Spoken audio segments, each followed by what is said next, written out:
मैं भी उसके पास जाना चाहता था, पर मेरे दोस्त ने मुझे रोक लिया। वो मुझे कहने लगा कि नूर तो पागल लड़की है, हमें उसे क्या लेना देना, चलो हम घर चलते हैं। मैंने अपने दोस्त से बोला कि अरे यार, मैं कौन सा नॉर्मल हूँ, मैं भी तो इतना पागल हो चुका हूँ कि किसी का कम बुलाने के लिए नशे का सहारा ले रहा हूँ। बस इतना कहकर मैं नूर से मिलने चला गया। नूर मुझे देखते ही उठकर बैठ गई। उसकी खुशी की कोई इंतहा ही नहीं थी। जिंदगी में पहली बार मैंने खुद की वजह से किसी के चेहरे पर खुशी देखी थी, और उसके चेहरे पर खुशी देखकर जो मुझे सुकून महसूस हो रहा था, वो सुकून मैंने पहले कभी महसूस नहीं किया था।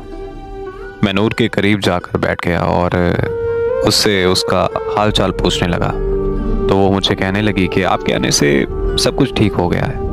फिर हमने बहुत सी बातें की और कुछ देर बाद मैंने नूर से कहा कि अब मेरे जाने का वक्त हो गया है। नूर ने जब ये सुना तो पता नहीं उसकी हंसी अचानक से कहाँ चली गई। उसके हाथ पांव कांपने लगे और आंखें नम हो गईं। मैंने नूर की हालत देखते हुए अपने दोस्त को कॉल की और उसे कहा कि तुम चले जाओ, मैं बाद में आ जाऊँगा। इतना सुनते ही नूर के चेहरे पर मुस्कुराहट फिर से वापस आ गई। मैं और नूर 2 दिन तक अस्पताल में रहे।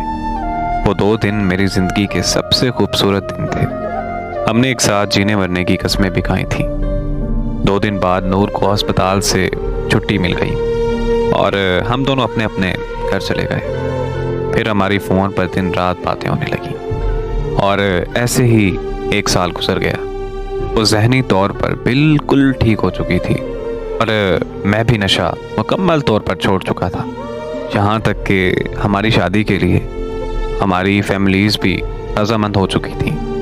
ज़िंदगी में सब अच्छा चल रहा था कि अचानक एक खबर ने मेरी दुनिया हिला कर रख दी।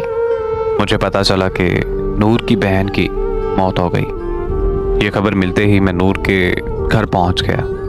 वहां पहुंचकर पता चला कि नूर की बहन ने प्यार में धोखा खाने के बाद खुदकुशी कर ली और नूर को फिर से वही दिमागी मर्ज का अटैक आया।